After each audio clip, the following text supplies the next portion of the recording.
Shri Gurubhyo Namaha Hari Om. Om Akhandananda Sambodha Vandanat Yasya Jāyate Govindam Tamaham Vande Chidanandatanam Gurum. So yesterday we were seeing Vruttehe Drishya Parityagaha Mukhyartha iti Kathyate Gaunarthaha Karma Sannyasa Shrutehe Angataya Mataha. So giving up the vrittis, giving up the object of the vrittis. That is what is the primary meaning for uparati. If there is a primary meaning, then what is the secondary meaning? Then we say the sannyasa, the karma sannyasa we have been discussing till now, that karma sannyasa is what is called as no. That karma sannyasa for the sake of shravana is what is called as a secondary, gauna. Okay.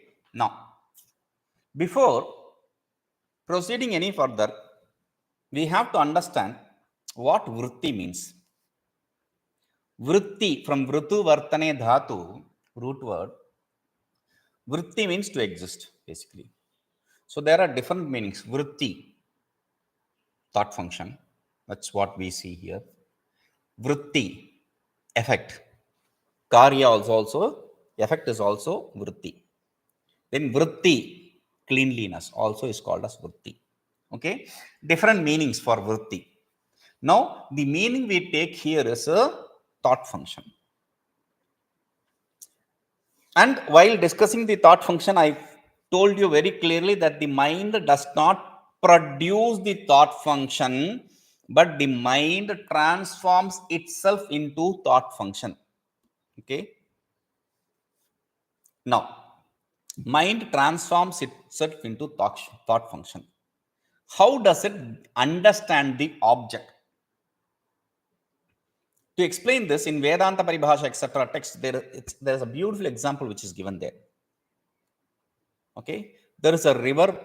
Okay, from the river we break the band, the border a little bit, so that the water travels through that into this channel which we have dug. Okay, so the water from the river travels through the channel. From the channel, it enters the place where we have cultivated for the farming. Okay, so that piece of land where the water needs to enter can be in square, or can be circle, or can be rectangle, or can be whatever form. So the water from the river enters this canal. Through that canal, it enters the area. Whatever the form of that area which it needs to fill, that form the water takes. The water takes the form of that area which it fills. If it is circle, it will be a circle. If the area is rectangle, the water will also be rectangle. Right? This is the example, beautiful example. So the exemplified is, if I want to see this object pot, my eyesight need to be proper. It is proper. My mind should be proper. It is proper. Now it should be in front of my eyes. Okay, it is in front of my eyes. How do I see the object pot? Okay, to show that the example given is, see, normally I use this rocket example. I normally have a smaller one. This is a bigger one. Batteries, I don't have to search for batteries everywhere. I have batteries for this always. So anyway, this is like a rocket. Okay, now there's a light here. So the difference is, the rocket, if it is launched from the launching area till the area where it needs to hit, there is no connection. But here, like the gun which they use for shooting the killing the whale or etc., big fishes, or even a small fish, the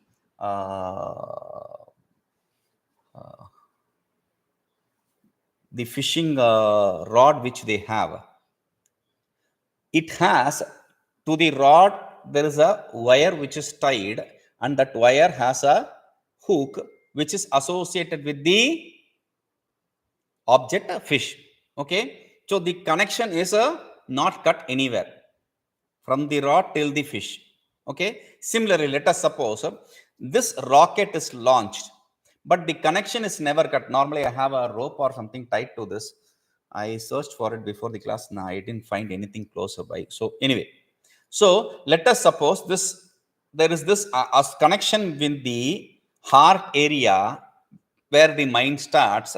So where the mind is, that mind transforms itself into a vritti, rocket. Okay, this rocket travels through my eyes to the object. When it hits the object, what happens when a rocket hits the object? It blasts, right? So when it hits the object, the light first removes the veiling of ignorance. There is a cover, there is a sheath which engulfs this object pot. That is why I do, even though the pot exists, I don't see the pot, because there is this ignorance shield over the pot. Okay. Now my thought function travels there, and first it removes the sheath. Once it removes the sheath, the next thing is meaning it hits and the sheath is removed. The next is there is a huge light. That huge light, like when the light hits the object, the light becomes the object. It covers the object, completely engulfs the object. Similarly, when my vritti goes and hits the object, it first removes the veiling of ignorance and then completely engulfs the object. It completely engulfs the object. That is what happens here. When the object is completely engulfed by the vritti turns into the object itself. When the vritti turns into the object itself, then I see the object. Science, even the science, what does it say? You don't see the object. You see the reflection of light from the object. Okay? You don't see the object. You see the reflection of light from the object.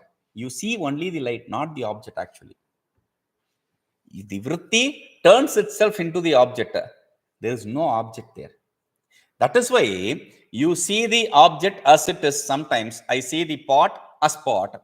Sometimes I see the rope as snake also, because of some error in somewhere.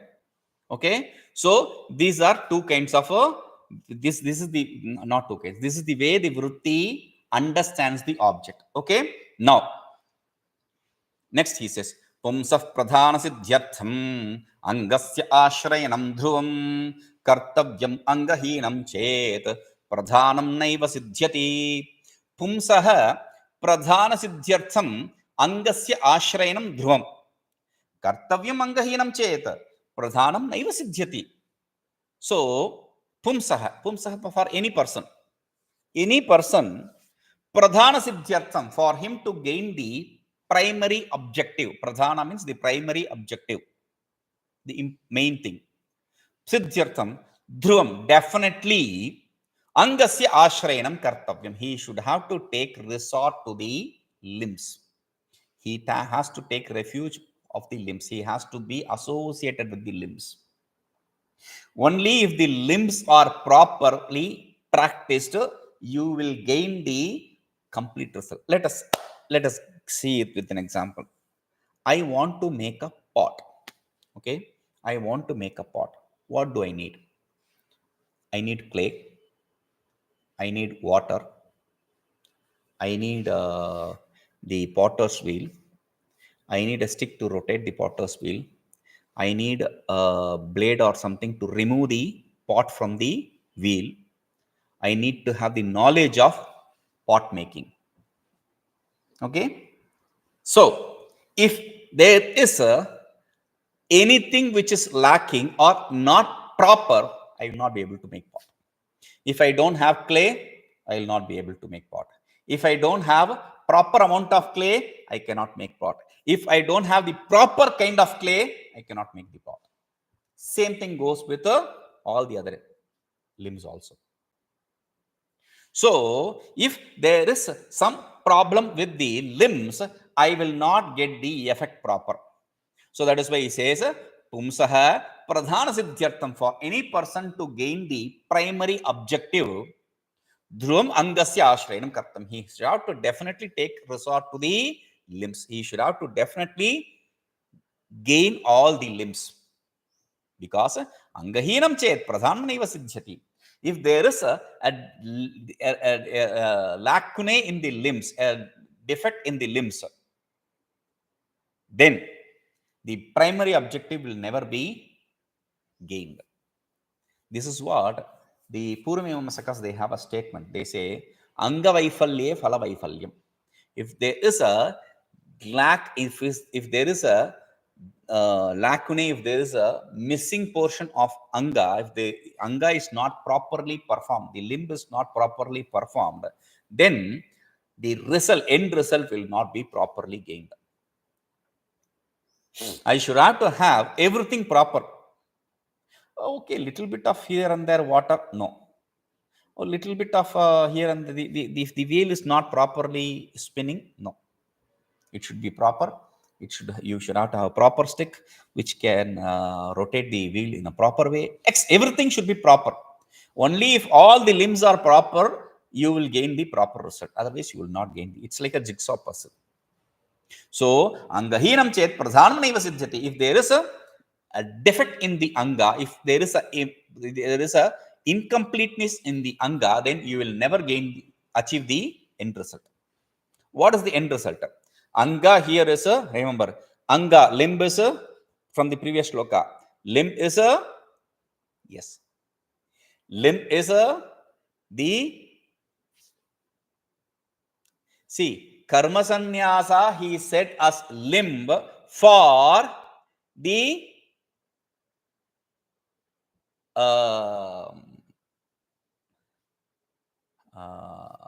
shravana. Karma sannyasa is the limb for shravana. But actually that is not the end. Shravana is a limb for uparati. We are interested in uparati. So, karma sannyasa is a limb for shravana, and shravana is itself an anga for, like fingers are anga for hand. Hand is anga of the body. Okay, so limb, finger is a limb for the hand, hand is a limb for the body. Similarly, this karma sannyasa, renunciation of karma, is anga for shravana, and shravana is anga for uparati. And what is the uparati? What is uparati? Primary uparati is, though karma sannyasa is uparati we defined, but primary uparati is a completely giving up the association of thought function with respect to the object. That is what is the primary uparati. Giving up the thought function in association with the object completely, it is what is uparati. Vrittehe vishaya parityagaha. That is what he said as uparati. Okay. Now, saṃnyasyetuviraktaḥ sannihāmutrārthataḥ sukhāt aviraktasya saṃnyāsah niṣphalo'yājyayāgavat saṃnyasyetsuviraktaḥ san iha amutrārthataḥ sukhāt aviraktasya saṃnyāsah niṣphalo'yājyayāgavat. Beautiful. Iha amutrārthataḥ. Iha here, amutra hereafter, artha object, taha arthataḥ from them. So from the objects of here and hereafter, sukhāt, whatever happiness you will gain from that happiness which you gain from the objects of here and hereafter, suviraktaḥ san. Suviraktaḥ san. It is not just virakta. Suviraktaḥ. Completely gaining dispassion over it. You have to understand that. Normally people say, end justifies the means. End does not justify the means. The means should be proper for the end should be proper. Everything is fair in love and war. No, love and war are not same thing. Love is something which is compassion, and everything cannot be fair in love. Love means compassion. You cannot do something which is non-compassionate, incompassionate to gain love. Similarly, war means something which should be done in a proper way. You cannot do anything and everything and call that a war. That's deception. That's not war. So we have to understand the means should be proper. Suviraktaḥ, completely gaining the dispassion from all the objects of enjoyments. Saṃnyasya, one should have to take to renunciation. That is the important point.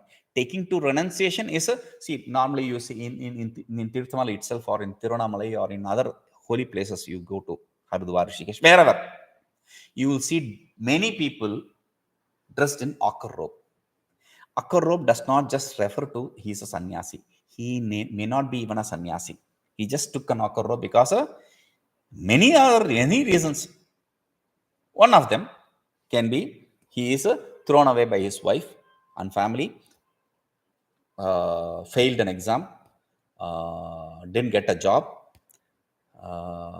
is accused.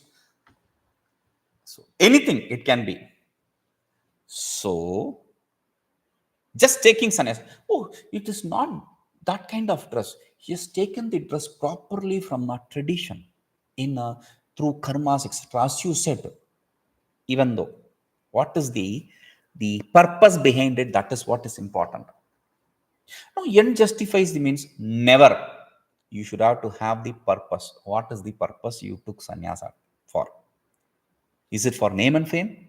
Because I have seen people taking sannyasa. Why will people do sannyasa for that? Yes, I have seen people sannyasa. I have already told while discussing about the dispassion that this fellow wanted to take sannyasa, and people will teach him.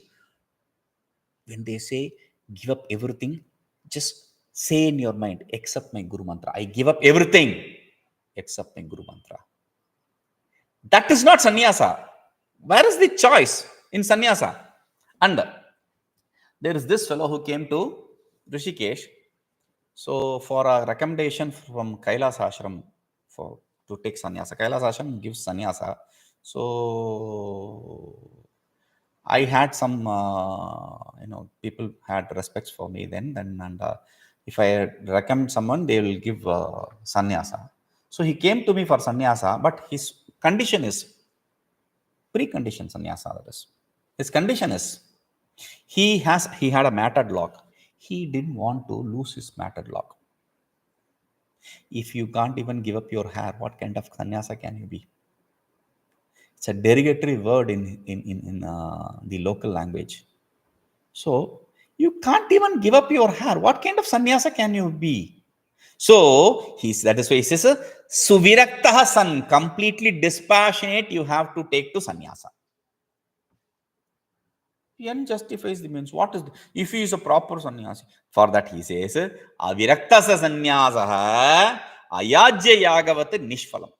Aviraktasya saṃnyāsah niṣphalaṃ ājyayyayāgavat. That's the example. A person who has not gained complete dispassion and he has taken to sannyasa, he has taken renunciation. That renunciation is niṣphalam, useless. Like ājyayyayāgavat. Like this fire oblation performed by a person who is not qualified. Yajya means qualified. Ayajya means non-qualified for fire oblation. Yagavat, performing the yaga, like performing the yaga. So if a person is not eligible to perform a yaga and he still perform the fire oblation, then it's not going to produce any result. I've told you already. See, there are some ashramas where these people who are sannyasis, they themselves perform the fire oblation. They say, oh, this is tantric. There is no tantric, and there is no. You have given up all the association fires. In some cases, when you are alone, like I am alone, there is no one to cook my food. So I have to cook my food. There is no resort to it. So in situations like that, that is the worst kind of situation you should be in. But if there is a situation like that, that is an excuse. But why do you want to hold on to the fire oblation rituals? Renunciation is giving up all those rituals, through rituals, and you want to be associated because of ego, stupidity, ignorance. Okay, so and there are, see, this fellow, he is a yajya. He thinks he is an eligible person to perform the yaga, and he sits as a performer. And there are some people who is a yajaman, means the sponsorer of the yaga. You don't have that quality also. You don't have. A sannyasa should not be a yajamana. He does not have the rights. So, if at all there is need to be a yaga and all that for a sannyasi, for the sake of sannyasi, his disciple will do it, not you. But these people do it. I've seen many sannyasis doing, I will do this yaga for you, that yaga for you. They're all useless. They are not going to produce any result. Remember that. Like I told you, in Kumbh Mela, in Allahabad, now it is Prayagraj, right? So in Prayagraj Kumbh Mela, so Kumbh Mela normally takes place during this period of January. Okay, it's winter period in North India, and in that Prayagraj, where there is a confluence of this Ganga, Yamuna, and Saraswati, it's terribly cold because of the sand, etc. Okay, the riverbed sand,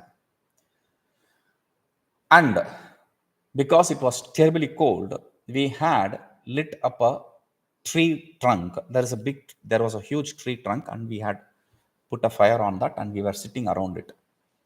This old lady, she said, Maharaji, please make way for me. I want to. And she came close to the fire. She opened a small box, and from that she threw something into that fire, saying mantra, some mantra, swaha, swaha, something. And she also offered us. So what kind of thing you are doing? This, you have not invited any deity here. There's no proper invitation, etc. Fire is pure. Everywhere fire is pure, but that does not mean you will do the fire oblations prescribed in the Vedas in a pyre, in the fire of dead body. No. So you have to invite. There are proper methods. You are not eligible for that, and you cannot do any oblation in any place. No. So act performed by an ineligible person, act performed in an ineligible place, etc. are useless. So that is why he says, āyāyayāgavat niṣphalam. Like a person who is not eligible for a karma, if he still performs that karma because of some ego, twisted ideas, he is not going to gain any result. That's a useless karma. In niṣphalo'yājyayāgavat, he gives an example of throwing the fire oblation, the ghee inside on the smoke. See, when you do perform a fire oblation, the fire should be burning. In that fire, you have to throw the oblation material. Then it will be productive. There is no fire. The fire is not there, but you just wanted to complete the karma. You just throw in it. It's only smoke and smoke and smoke and more smoke. That will not produce any result. So that is why he says, okay, if you don't have eligibility, you should not perform that karma.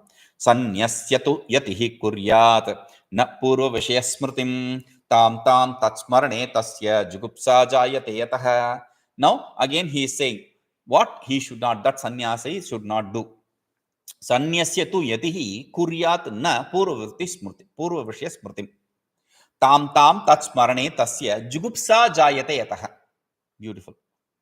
Saṃnyasyatu yatiḥ. Definitely, after taking the renunciation, this yati, this